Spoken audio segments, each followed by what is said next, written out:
시청자 여러분 안녕하십니까? 오늘 방송은 문혁 기간 중 짱칭과 홍위병들에 의해 탄압과 검열을 받으며 힘겨운 시간을 보낸 음악과 영화 및 그 관계자들을 테마로 진행됩니다. 중국에서 문혁 기간 동안 수많은 무형 문화유산들이 문화혁명 주동자들이 말도 안 되는 이유로 인하여 강한 통제를 받아 자율성을 잃어버렸고, 그들이 말 한마디에 생각 없이 움직였던 홍위병들에 의해 핍박을 받아 아예 전통의 맥이 끊겨 소멸돼 버리거나 본질에서 벗어나 변질되어 버리는 경우가 허다했었습니다.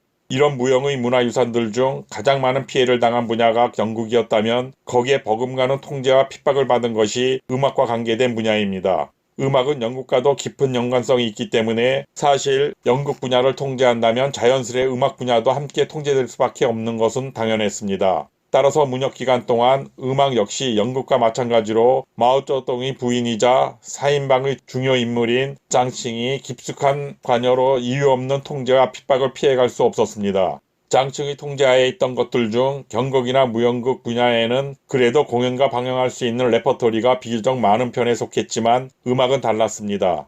중국에서 비교적 수준이 있던 관현악과 피아노 부분의 경우는 짱칭의 생각과 주장으로 1, 2차 양판이라는 것이 만들어지면서 자유롭게 연주할 수 있는 곡이 거의 없어집니다. 문화혁명이 진행되는 동안 음악 분야 예술가들이 할 수 있는 것이라고는 양판이와 규모가 큰 대중집회 때 연주되는 혁명가요의 반주를 하는 것이 대부분이었고, 이것들을 제외하면 자유롭게 연주할 수 있는 국내외의 유명한 연주곡이 거의 없게 될 정도로 모든 것이 통제되고 금지되었습니다. 문혁 당시 피아니스트들은 단지 홍등기의 피아노 반주곡판과 황하협주곡만을 연주해야 했습니다.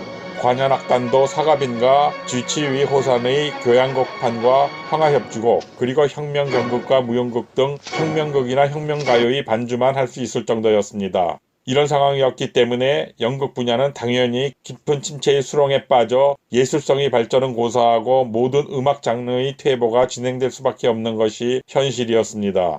예술 분야의 통제와 억제 행위를 도맡은 짱칭이 이들에게 연주할 수 있게 허가한 곡들이 몇 곡에 불과했기 때문에 그들은 거의 같은 곡만 연주할 수밖에 없었습니다. 10년간 이어진 문혁이 종식되었을 때 중국 중앙교향악단 상임 지휘자였던 리더루는 같은 곡을 수백 번 반복해 지겹게 공연하다 보니 나뿐만 아니라 모든 단원들이 악보 없이 심지어 눈 감고도 완벽하게 연주할 수 있을 정도였다라고 치를 떨며 회고했습니다. 또한 상하이 가무단의 관현악단 지휘자였던 천시해양은 우리는 문혁식이 단지 100모녀만 수백 번을 공연했다. 이러다 보니 모두가 이 일을 지겨워했지만 그런 내색도 할 수 없었다. 라고 당시 상황을 밝혔습니다. 이런 상황은 당시 짱칭의 지시에 반발하거나 열의를 가지고 공연하는 모습을 보이지 않을 경우 예외 없이 숙청당해 고초를 겪을 수밖에 없었기 때문에 당연한 일이었습니다. 하지만 음악가들이 양판 이외에 다른 곡을 연주할 기회가 전혀 없었던 것은 아니었지만, 우연히 시기와 장소 때문에 다른 곡을 연주할 상황이 되었을 때도 결국은 양판이를 편곡하여 정부의 엄격한 검열을 받은 뒤 어렵사리 허가된 것들이었기 때문에 사실상 별다른 차이가 없었다고 합니다. 상황이 이러니 중국 내에서의 서양 음악 분야가 나락에 떨어지듯 퇴보하는 것은 자연스러운 현상일 뿐이었고, 이런 상황은 1977년에 가서야 금지곡들이 해지가 실시됨으로써 미약하나마 개선의 기미가 보이기 시작했습니다.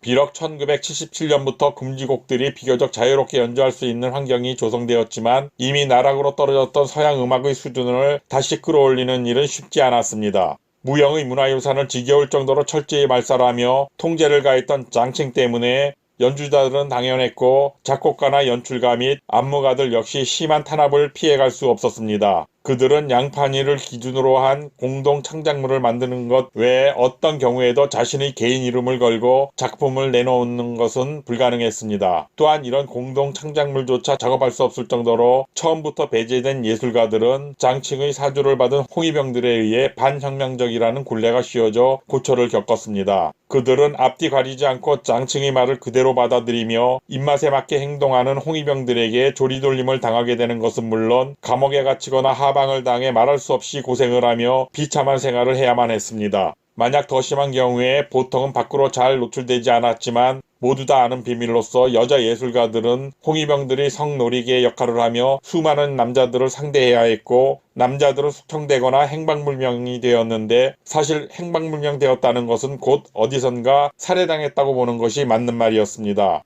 잔인한 성품의 짱칭은 자기 입맛에 맞지 않는 행동을 하는 여자 예술가를 은연중에 홍위병들을 부추겨 성놀이개로 삼도록 했고 그 상황을 즐긴 것 같았다고 하는 말이 전해집니다. 다양한 경우에 일어난 일이었지만 홍위병들이 잔인한 행위와 성폭행 등 인간으로선 참기 힘든 일들을 피하기 위해 극단적인 선택을 한 예술가들도 적지 않았다고 합니다. 놀라운 일이 아닐 수 없는 일들이었지만 실상 문혁 당시에는 이보다 훨씬 더 무식하고 잔인한 일들이 홍위병들에 의해 수없이 행해진 것은 세상에 잘 알려진 일들입니다. 이런 일을 예를 들자면 나름 이름 있던 작곡가인 왕시리는 홍위병들에게 얼굴 형태가 변할 정도로 폭행을 당해 치아가 몇 개나 부러지는 고문을 받고 하방을 당해 노동을 하다가 구사일생으로 살아남았습니다. 또한 당시 중국 최초의 바이올리니스트인 동시에 촉망받던 작곡가였던 베이징 음악학원 원장과 중국 정치국원이라는 요직까지 올라갔던 마스총도 문혁이 일어났을 때 사대주의자로 몰리며 홍위병들이 타겟이 되어 위협을 받게 되자 결국 1967년에 가족들과 함께 홍콩으로 밀항한 뒤 미국으로 망명해 그곳에 눌러앉아 활동할 수밖에 없었습니다. 이외에 당시 소련에서 개최된 제1회 차이콥스키 콩쿠르의 피아노 부분에서 공동 2위를 차지했던 피아니스트 리어스 콘 역시 짱칭의 사주를 받은 홍위병에게 고문을 당합니다. 리어스 콘은 홍위병에게 갖은 고문을 당하고 6년 동안 감방에 갇혀 살면서도 벽에 피아노 건반을 그려놓고 그걸로 연습을 대신하며 건반의 감각을 유지했었다고 증언했습니다. 문화혁명 당시 심한 고초를 겪었던 예술가들은 공연을 하거나 작품을 만들 때 문혁 당시의 음악이나 어법을 치를 떨며 일부러 피하는 경우가 많았다고 합니다. 그러다가 중국 사회가 사상적으로 보수화되기 시작한 1980년대 후반부터 양판이에 포함된 곡들이 과거사를 회상하듯 다시 연주되기 시작합니다. 그러나 현재 공산정권도 양판이의 공연과 관람 등을 강제로 참여하게 시키지 못하는 것은 물론 공연 횟수도 문혁 당시와는 비교할 수 없을 정도로 적었고 단지 추억팔이로 받아들여질 정도에 머물고 있는 상황이라고 합니다. 당시 공산당에서는 마오쩌둥의 어록을 인민들에게 보급하기 위해 어록 구절에 가락을 붙인 어록가라는 혁명가요풍 노래를 만들어 보급하기도 했었습니다. 그 외에 정부나 당의 정책을 홍보하기 위해서 혁명가요의 아이디어를 빌려 노래로 만드는 일도 흔했습니다. 물론 이런 일들 자체가 마오쩌둥에 대한 개인 숭배를 중심으로 했기 때문에 마오쩌둥 찬양가도 수도 없이 쏟아져 나왔다고 합니다. 하지만 이들 노래들도 문혁이 끝난 뒤에는 평가절하되어 인민들이나 대중이 모인 곳에서 공개적으로 부르는 경우가 매우 드문 것이 현실입니다.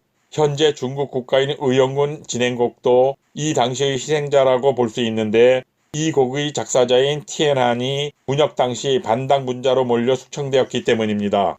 따라서 이 노래는 한동안 가사 없이 연주만 되는 곡으로 전락하게 되었고 이후 1982년 티엔한이 복권되자 원래의 가사로 돌아오게 되었습니다. 짱칭이 잔인할 정도로 중국의 음악계를 무자비하게 탄압한 후유증은 오늘날 중국의 대중음악계에도 크게 부정적인 영향을 끼칠 수밖에 없는 결과를 가져오게 됩니다. 그 결과 현재에도 중국 대륙 출신의 예술인들이나 대중가수들보다 대만이나 홍콩 출신의 예술가나 대중가수들 중에 실력자들이 더 많고 인기도 더 많은 것이 현실입니다. 이러한 원인으로 인해 결국 10억 인구의 중국 대륙 출신 예술가들이나 대중음악 가수들이 처참하게도 상대적으로 비주류가 되어버린 것입니다.